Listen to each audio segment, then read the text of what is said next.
Hey guys, thank you for joining me today. I can't wait to share with you the information that we're going to bring to you today.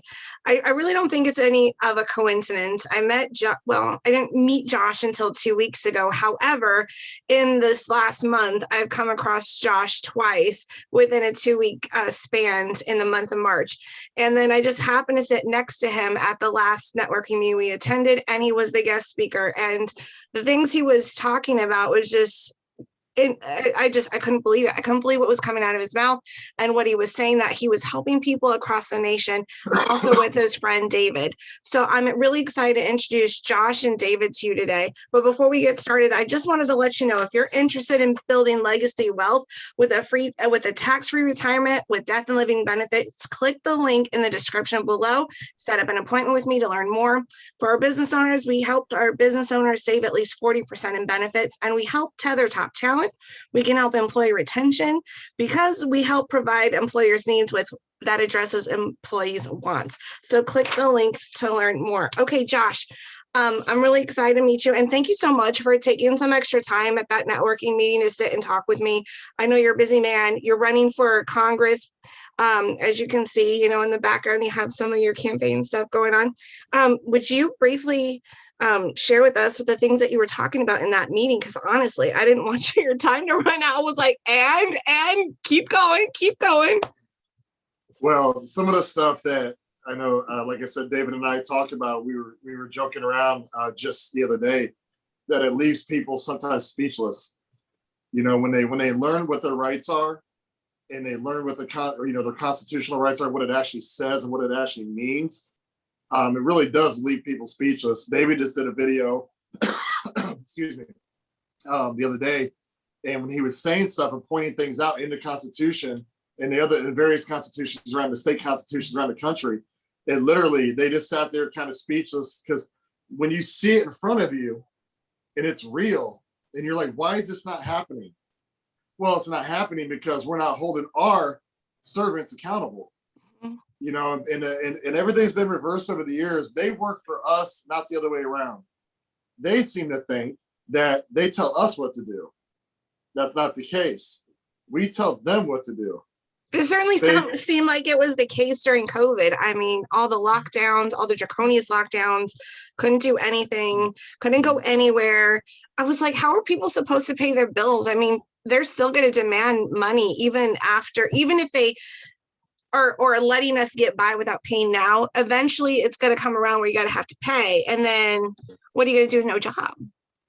Yeah, well, the thing is, the number one thing right now is educating the masses. And that's what David's been doing. He's been hitting a bunch of shows. That's what I've been trying to do as much as possible, is educating people on their rights. And when you do that, that's how we change the nation. That's how we transform it. That's how we never let this happen again. And also electing people that actually give a damn about the people instead of their own self-interest or their party telling them what to do. That's a big part of it as well. So it's kind of a combination of all that we can transform this country back to what our founding fathers wanted us to have. And that's a free country with liberty and justice for all. So, and I'll let David touch on that a little bit more as well. David, welcome. I'm so excited to have you because Josh spoke so highly of you at the networking meeting. And then I happened to come across you in a video on YouTube. Like, God is so good. I came across Josh twice in 1 month within a 2-week span. He talks about you. I see you on a YouTube channel. And guess what? Now I get to talk to you face to face. This is so cool.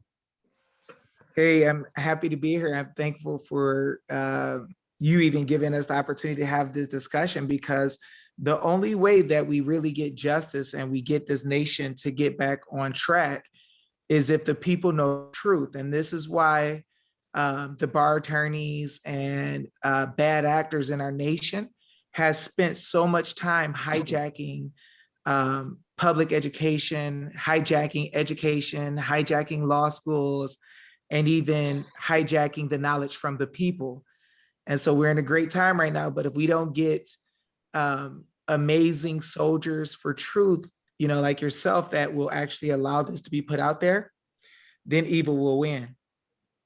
All right. How did you guys get involved in everything happening in Arizona as far as like because as far as I understand, you guys are part of the audit. You guys have been a part of the mask mandate, as far as I know, and you guys correct me if I'm wrong. And then you guys obviously were helping business owners. So tell me how this all got started and how you got involved. Obviously, Josh is in the political realm because he's running for office.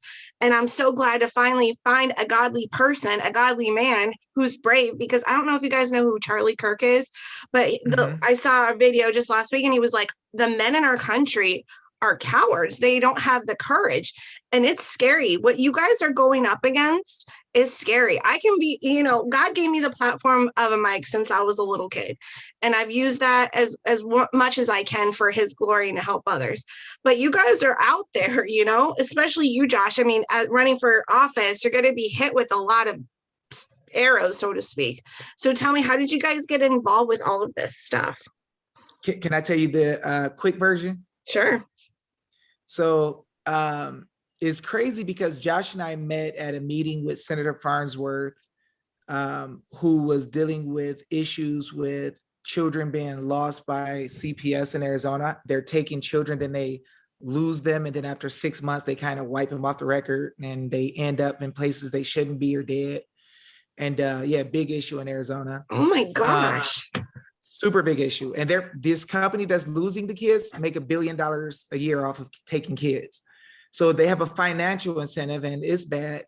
But Josh Barnett came to that meeting. I was there. Someone wanted us to meet. We ended up meeting. Josh owned a gym, and he was unhappy about what happened with the mandates. And I said, hey, Josh, I think I know some law stuff that can help you to be able to open the gym up. Let me check. And then he's like, well, show me what you got. I'll check it. And then if it's good, I'll do it. I'll jump in. So Josh Barnett was the toughest dude in the country at the time, because he wanted to stand up and fight, and he was going to be the first one. So he opened up his entity in the private, tagged Doug Ducey and other people, and showed them working out with no mask and everything every day, gave them notice. So he stood out there first and did what others were afraid to do. Well, right after that, my intention was help Josh get what he needed. I wasn't thinking about anything else with any other entity in the entire world. Josh Barnett calls me early in the morning, like, I don't even know if it was 6 o'clock yet. And he's like, hey, Dave. I'm like, what's up? He's like, I want to open up every business in the country. And I said, what? He said, we're going to open up everybody who wants to hear, they're going to open up. Screw this, right? Mm-hmm. And I'm like, Josh, you're trying to deal with a lot of stuff with campaigning. You sure you want to do this? What's making you do this? Because I'm already mind blown about the different fights that he steps in. And so I'm like, why do you want to do this? He said, because it's the right thing to do, So this is how over 100 entities got open during COVID around the country, because Josh Barnett knew it was the right thing to do. He could have saved himself, but he didn't. After he tried it and saw the truth, he said, let's get everybody. And so our governor didn't say anything, didn't try and shut you down. Like the county didn't come after you, try to shut you down after you said that, Josh? No, they, what we do when you do this is we send them notice. So we put them on notice and tell them exactly what we're doing. And we give them a time frame to rebut. They can come back and say, you can't do this because of this, or this. Mm-hmm. But, they could try. They could try. Yeah, they could try. But nobody tried because they know they're wrong. They can't. When you stand on truth, I don't mind going full 100 mile an hour at somebody when we're standing on truth, and that's exactly what we're doing. So we had a couple of the entities that we opened, one in California, one in New Jersey, that they tried to get slick and tried to fight, and then they went to arbitration and they lost. So it's been proven, this whole PMA. Then you had the attorneys coming out saying, oh, this doesn't work, this is not real, because they're just like the fake news. They don't want people to know the truth. And like you said, we got about 100, 110, whatever number we're at, I don't even know anymore. But I have people that will randomly hit me up and say, hey, I need help. And I'm like, let's get you on Signal. Let's get you connected, and then David, takes it from there and kind of explains that process. But what we do is we put the government officials on notice. We tell them exactly what we're doing. We're not hiding anything, and exposing, the Constitution. And here in Arizona, ARS 26317, clearly states that when you're in the private, you can opt out of an emergency order if you so choose. Interesting. So this PMA is exactly what? Like, tell my audience what it stands for, and then how did you guys open the business using this PMA? It means Private Membership Association. Okay. And so when you deal in life with the people in government, the people are in a private capacity. The government is in a public capacity as public officers or people working for the people. So the people created constitutions in order to tell how the government was going to handle their business. We made it to restrict them and grant them certain powers and authorities to take care of our parks, keep our marriage licenses, keep our birth records, right? We never gave them authority to make laws against us, ever. So most people run around afraid thinking, oh, this statute of, they said they're going to make me do this. They said they're going to make me do that. They said they're going to make me wear a mask. None of that is to restrict us. All of it is to restrict them. But the attorneys have told them that they can restrict the people's rights. Mm-hmm. So the legislature, who may not have studied the actual law, is trusting the attorneys like we did as a people for so long. The whole time, the attorney's been withholding information, like Luke 11:52 says. So you see where Jesus says, woe unto the lawyers. He said, for they hide the key of knowledge, and those who are entering in, they hinder, and they don't go in themselves. So we want to use the law to go into it and stand on it so we can be free.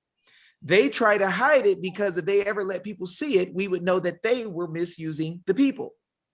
And then when we try to go in, they try to block us, but they never go in themselves. And if you notice, it's attorneys at law, not attorneys in law. They're not moving in law. They're like right up to the front door, hanging out, talking like they know it. But they're not trying to go in. So no, you're right. You're right. Because, I've been dealing with, since July, I've been dealing with my reps in the House, and they're just like you and I. They're just regular people. They ran for office and then they got it. They don't have a lot of degrees, or at least a lot of them don't. Some of them in the legislature are former law enforcement. So some of them have an idea of law, but they are not attorneys. And so they do depend on their constitutional attorneys to instruct them. And so the fact that they're constitutional attorneys haven't given them this information is just insane, because I know you two were also helping the legislature, weren't you? Well, here's the deal. That means that if you have to have a constitutional attorney that knows the Constitution, that means that's not a specialty for the others. But the problem is the Constitution is the law of the land. So how the heck are you telling government officials what to do in the land if you don't even know the fundamental law? Good question. I'll tell you also, those in law enforcement as police usually don't know the law either. I'll give you an example. That just hit you. I saw your radar go off. You said, what do you mean, dude? What do you mean, dude? They don't know the law? Can I prove it to you? Please. You got internet access available here? Can you share your screen? Yeah, I can share my screen. I'll show you so you can pull up a law that police are giving people tickets for every single day. And then I'll show you that the law doesn't even mean what people think it means. And so the police are giving tickets. The legislature wrote it because attorneys probably told them to. And none of them have a right to do anything to one of us. And it's the one that Josh Barnett just pronounced. Let me know when you're ready. Okay, what website should I go to? Just put in Google or DuckDuckGo A.R.S 26-317. Okay, I'll pull it up first and then I'll share my screen. Oh, it's going to be small, but we'll deal with it. You can pinch it and open it up. Okay. Yeah, it'll be right at the very top. Okay, it's right here. Yeah. I hope I pulled up the right one. Yes, that's Oh, right. you're perfect. You're perfect. Now, ma'am, can I ask you a question? Yes. Are you a person? I'm good. I listened to your shows before, so should I answer no? Well, so you just gotta ask, so you're saying, should I answer the opposite of what I think? I think your answer is no. I don't, because most people were answering yes, and I felt like you were telling them the opposite. So maybe I didn't understand you correctly, but I'm gonna go with no. So I'm going to show you the But average maybe I'm person, the average man or woman in the world. If you ask them if they are a person, what would they say? yes. Yes. So if any person does something, they're guilty of something, right? They're guilty of a crime. If they do this thing, that would include anybody, right? Correct. Unless the word person does not mean man or woman. Correct. Now, can you read the first half of this law for me, ma'am? The statute? Any person who violates any provision of this chapter or who knowingly fails or refuses to obey any lawful order or regulations issued as provided in this chapter shall be guilty of a class 1 misdemeanor. Keep going. Everybody, not yet. Everybody's in trouble, right? Mm-hmm. Who can get around that if any person who does it is guilty? This provision does not apply to. Stop cheating. Stop cheating. Oh, okay. I'm asking you. Okay. I'm asking you, not the text. You're looking at the text when we're taking the test, and you still looking. I'm cheating. Yes, I am. Oh my God, yes, I am. Cheater. So look, if every man or woman is a person, then any person who does this shall be guilty, which means that nobody's exempt. It applies to everybody. Now, the second half says what? The provision does not apply to the refusal of any private organization or member thereof to participate in a local emergency or state of emergency as defined by this chapter. Now, this is for the whole chapter in the state of Arizona for emergency powers. And it tells you that anybody who's part of a private membership or a private organization, I'm sorry, if you're one of the members or you're the organization, you don't have to participate. It doesn't even apply to you. So the police been giving people tickets, but there's certain people it don't apply to. What if you were one of the people it didn't apply to? I would be really angry. I know a lot of small business owners that were very afraid of their businesses being shut down, that we're allowed to operate, and had all the things like that they told you had to have. Everyone had to wear a mask and everyone had to do this and everyone had to do that. And they were terrified of being shut down if they didn't. So they did everything that they were mandated to do. Under a business, they're contracted with the government. Therefore, the government has the right to change, or the ability to change the terms. But the people are in a private capacity. We are not working as government officials. We don't have anything where we have to uphold what they want. So let me ask you this, David. How come people aren't standing up to their governors when their governors are forbidding them to have people in their home? And I'm just like, why aren't people stepping up? That's their private home. You know, well, they don't know the difference between the public and the private because the Constitution has been hidden. So can I show you an example about when you say your private home? Sure. Can I show you where that is in law? Yeah, please. Article, Arizona Constitution, click on that. So you just type it in, Arizona Constitution. Scroll down to the one that says Ballotpedia. I use Ballotpedia all the time during elections. Okay. I love it. So let's go down to Article 2, Declaration of Rights. Okay. And then click on that and then scroll down to number 8.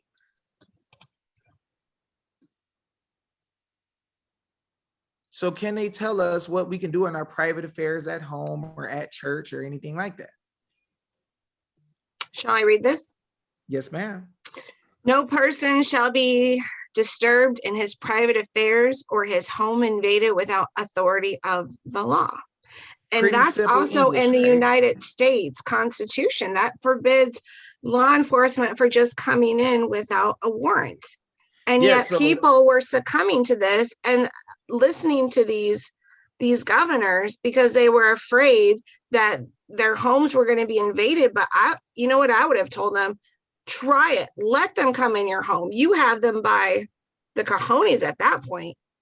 well, Because the thing is that what they're going to do at any given time is the police are being used by the government to do dirty stuff that they can't do. There's a maxim of law that says you cannot do through the agency of another what you cannot do yourself.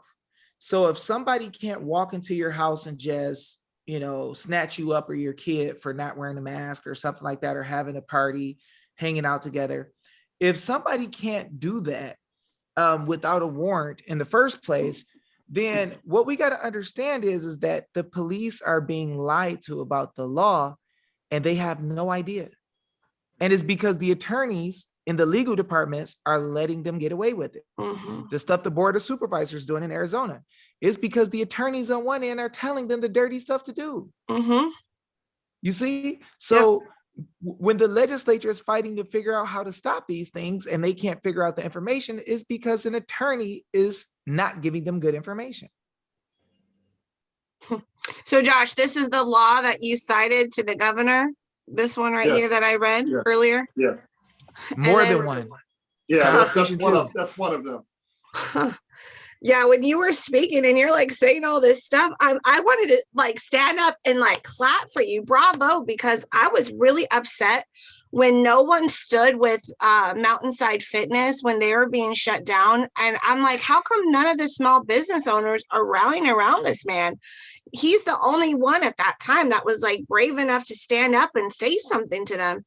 And everyone just like left him in the dust. And I was kind of angry with the small business community here because he was the only outspoken one. And you know what, on top of all that, Josh, I think that I've heard it many times, and maybe you can tell me if I'm wrong, Josh, but usually the most healthiest people, the ones that get sick the least are the ones that go to gyms because they're working out, like your doctors say. They usually eat right. And when you work out and you eat right, your body's working at its maximum capacity and it does what it does best, and that's to heal himself. Am I correct on that, Josh? That most you're 100% correct. And I've been saying from day one, when I started seeing Tom in his fight, so the whole time he's fighting and paying all these attorneys all this money, we're in here working out with our mask off, having a good old time here. And I'm trying to get a hold of Tom through channels of people, where I finally got through to his CEO, Mario. And that's when David and I sat down with him in my campaign office for like 3 hours and showed him everything. And he was like, oh my God, you guys, I got to get you in front of Tom. So we met, I think a few days later, we went to Mountainside, their headquarters over in Old Town. And we met and showed Tom, ARS 26317 in particular. And Tom knew what it was. And David's like, well, did you see the second half of it? And he's like, did your attorney show you the second part of that? He's like, what do you mean? Tell her, because that the same law that we're showing them frees them is the same one that the attorneys will let you get prosecuted with. Yeah, exactly. And David showed Tom that, and he said, okay, now read the second part. And, says you're in a private, you can opt out of an emergency order, basically. And I swear Tom just turned bright red. He was so mad, because you pay all these attorneys. He went through a heck and back, right? Paid all these attorneys all this money. And here they are, I would say, lying to him, or, not giving him the full disclosure of the law, the statute. And here it is, like David always says, some dude from the ghetto in Detroit and a gym owner are coming here, know more about the Constitution and law than what their attorneys telling them. So it's crooked and corrupt. The judicial system is broken. There's a lot of things broken in this country, unfortunately. Pretty much any of the three-letter agencies, and it all trickles down to the local level. When you have a governor, like David just told you about, Section 2, Article 2, Section 8. And then, if you look at Article 2, Section 32, it says everything in this Constitution is mandatory. Basically, every provision in this Constitution is mandatory. So there's no, it's not like David always says, it didn't say a little bit, it didn't say some of it, it says this is mandatory. This is what you're allowed to do with the people's freedoms in Arizona. In these Bill of Rights that David he'll talk about further, but these bills of rights in each state, they're interstate. They travel from state to state. So if there's something in Virginia, in the Virginia Constitution and their Bill of Rights, it's applicable to people in Arizona, and vice versa. So it doesn't just go away. Now the other stuff would be applicable just to Arizonans or just to people from Virginia, but the actual Bill of Rights for each state kind of can cross over into other states as well. So when you see something, David will cite something for Virginia. It applies to us as well here. Yeah, I was hearing him on another show quote a lot of Virginia law. And I think you said, David, correct me if I'm wrong, that you said that the Virginia Bill of Rights were the first Bill of Rights that were written, and the Constitution, the US Constitution Bill of Rights were mirrored after Virginia. Did I misquote you on that? Or yeah, very similar to what I said. That was actually CanCon who brought it up. Oh, CanCon, okay. Yeah, but remember, I was like, I didn't know that. The states created the federal Constitution, came together to have a more perfect union. We had a union together. But Josh Barnett's great so many great grandfather was actually there taking part in the Virginia Constitution. That's how you know God has been setting this up for a long time, because Josh had somebody who stood up who was equivalent to the deep state back then, trying to get rid of freedom, trying to kill him. And then Josh's great grandfather was there at the convention helping to put together the Bills of Rights and the Constitution, and powerful man. And now his great offspring is fighting in the midst of Arizona, doing the exact same thing without even knowing. Yeah, that is amazing. I mean, I'm not taking things like this coincidence anymore like I used to. It's what I've been reading in my Bible study, and God gave me Gideon right now, which was the story of God dwindled the army of Gideon down to 300 men to take down a huge oppressive military presence, and God got all the glory for it.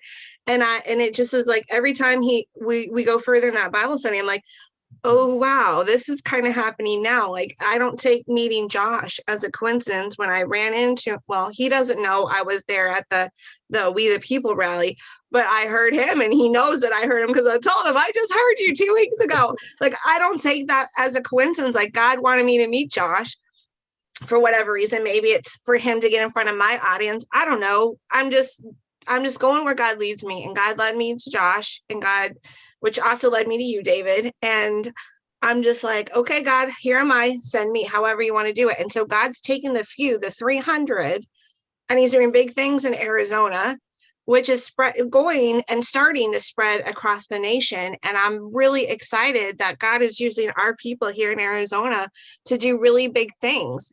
And I told Josh, like, I would stand by. I wish I could vote for you, Josh, because where you're running, I can't vote for you there, but I wish I could vote for you. But I still will stand behind you when you run for office, because we need men like you, Josh, in office to do the will of the people and to do the will of God. And I love how you said it, David. Our Constitution was to limit government from the people, not the people from the government, because now it's all twisted. And you know what? DC thinks they're so much more powerful than the states, but that's not how it was written. The states are more powerful than the federal government. And I learned this is when education was somewhat decent, but we're going to have to catch up part 2 of this, and we're going to pick it up in part 2. So make sure you guys stay tuned to my show, because you're going to want to hear part 2 of this discussion.